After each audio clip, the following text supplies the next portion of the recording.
Hello বন্ধুরা, চলে আসলাম হারিয়ে যাওয়া পুরনো একটি রেসিপি নিয়ে। রেসিপিটা করতে লাগছে চাল, সামান্য মুসুর ডাল আর মুগ ডাল খুব ভালো করে ধুয়ে কম করে 2 ঘন্টা ভিজিয়ে রাখতে হবে। এবারে একটা মিক্সিং বলে চালের জল ফেলে দিয়ে চাল দিয়ে দিলাম। 2 ঘন্টা ভেজানোর পরে চালটা এরকম করে ভেঙে যাবে। এবারে মুগের ডাল, মসুর ডাল জল ঝরিয়ে দিয়ে দিলাম।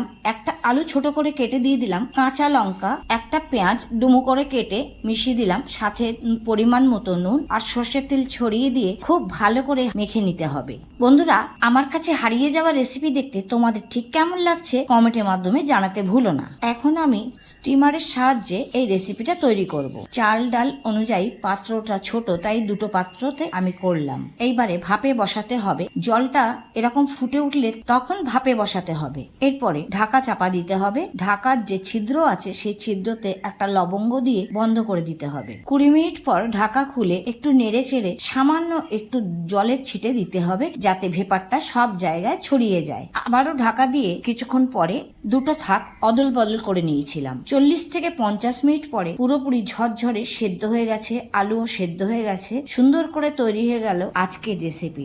দেখতেই পাচ্ছ। এরপরে গরম গরম ঢেলে নিয়ে কাঁচা সর্ষের তেল ছড়িয়ে দারুণ লাগবে খেতে ভাপা চাল। প্রেসার কুকারে তৈরি করতে পারো রেসিপিটা। ভালো লাগলে লাইক, শেয়ার, কমেন্ট করতে ভুলো না। সাবস্ক্রাইব করে পাশে থেকে